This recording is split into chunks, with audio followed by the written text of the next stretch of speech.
ইব্রাহিম খলিল এই প্রশ্নটি করেছেন কুমিল্লা 14 গ্রাম থেকে। লিখেছেন, মোহতারাম, এই যে হজ্জের মৌসুম চলছে, অনেক হাজী সাহেব কাবা জিয়ারতে যাচ্ছেন। কাবার ওখানে একটি পাথর আছে হজরে আসওয়াদ। এই হজরে আসওয়াদ নাকি জান্নাতি পাথর। এই জান্নাতি পাথর কিভাবে পৃথিবীতে আসলো? জান্নাতি অন্য জিনিস তো পৃথিবীতে দেখা যায় না, কিভাবে এটা পৃথিবীতে আসলো? খুব ইম্পর্টেন্ট বিষয়। আসলে হাজী সাহেবরা হজ্জে যাচ্ছে, আপনাদের কি হজ্জে যাইতে মন চায়? সবার মন চায়? আল্লাহ তাআলা সবাইকে বাইতুল্লাহ জিয়ারত করার তৌফিক দান করুক, আমিন বলেন। বাইতুল্লাহ জিয়ারতে যে সমস্ত মুসলমানরা যাচ্ছেন, এখন মুসলমানরাই তো যায়, প্রত্যেকটা ফ্লাইটের খবর যখন নিউজে, ফেসবুকে, অনলাইনে দেখি, আকাঙ্ক্ষা জাগে যে কবে যাবো আবার। আল্লাহ তাআলা আমাদের সবাইকে তৌফিক দান করুক। মূল যে প্রশ্নটা হজরে আসওয়াদ, আব্দুল্লাহ ইবনে আব্বাস রাদিয়াল্লাহু তাআলা আনহু থেকে বর্ণিত হাদিস আছে যে বাইতুল মামুরের সঙ্গে হজরে আসওয়াদও পৃথিবীতে ছিল। কখন?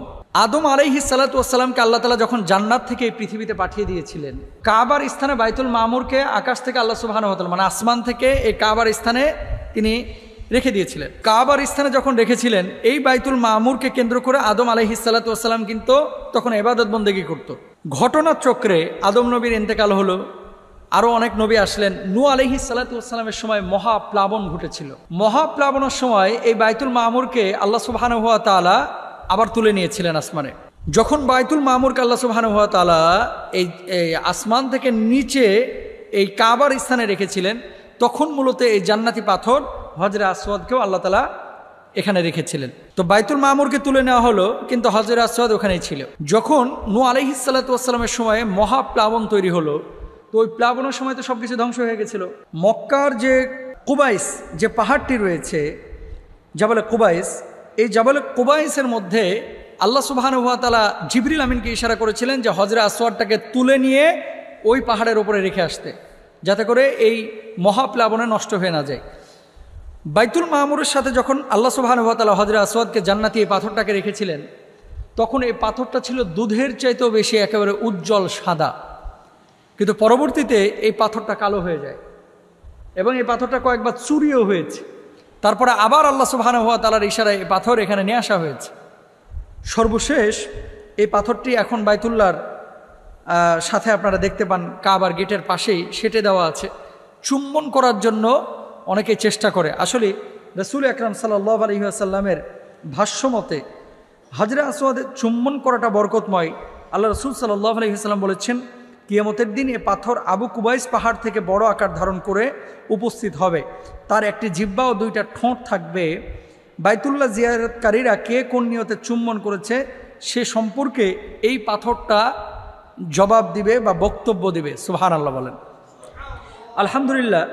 আব্দুল্লাহ ইবনে ওমর রাদিয়াল্লাহু তাআলা আনহু থেকে হজরে আসওয়াদ সম্পর্কে জিজ্ঞেস করা হলে তিনি বলেন, আমি রাসূল আকরাম সাল্লাল্লাহু আলাইহি সাল্লামকে তা স্পর্শ ও চুম্বন করতে দেখেছি। আল্লাহু আকবার। আল্লাহ রাসূল নিজে চুম্বন করেছে এবং আপনারা যারা উমরায় গিয়েছেন আপনারা হয়তো অনেকে চুম্বন করেছে। আলহামদুলিল্লাহ সুম্মা আলহামদুলিল্লাহ। এটা চুম্বন করাটা কিন্তু আবশ্যক না, ফরজও না, ওয়াজিবও না, সুন্নাহ। আমি প্রায় এ পর্যন্ত নয় বার আলহামদুলিল্লাহ চুমু দিয়েছি, আল্লাহ তাআলা দেওয়াইছেন। তো আল্লাহ তাআলা আপনাদেরকেও কবুল করুক।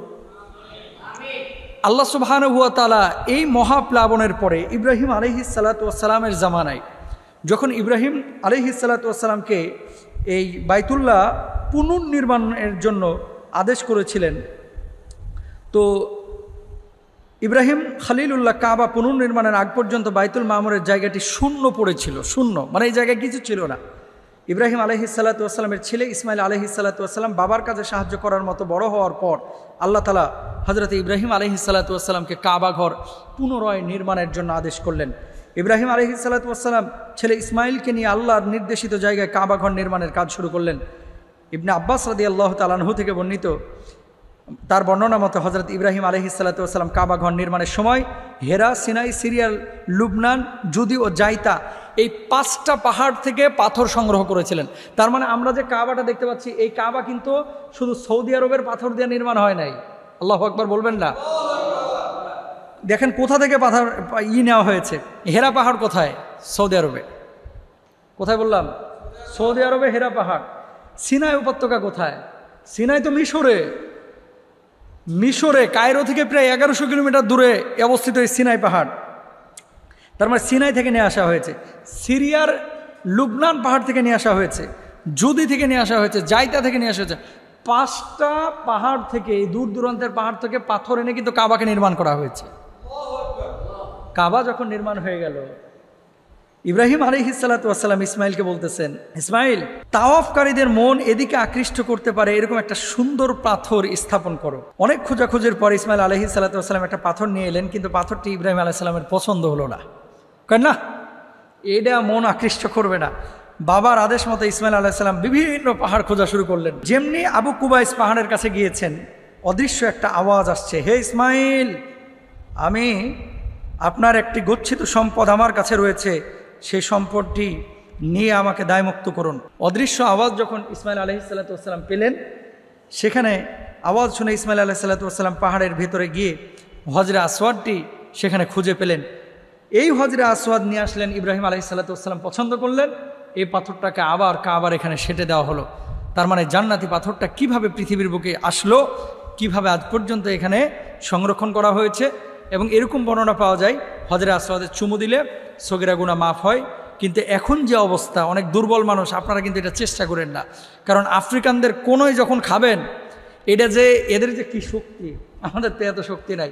এবং প্রতিবার যখন চুমা দিতে গিয়েছি মনে হচ্ছে এবারই শেষ, আর মনে হয় বাইচে ফিরবো না, বুকের হাড্ডি মাড্ডি সব ভেঙে যাবে, এই অবস্থা হয়েছে। প্রতিবারই এরকমই মনে হয়। কষ্ট করার দরকার নাই, এটা চুমু দেওয়া ফরজও না, ওয়াজিবও না। তবে স্বাভাবিক অবস্থায় থাকলে অবশ্যই চুমু দিবেন, নবীজি চুমু দিয়েছেন। আল্লাহ তাআলা আমাদের তৌফিক দান করুন, সবাই বলেন আমিন।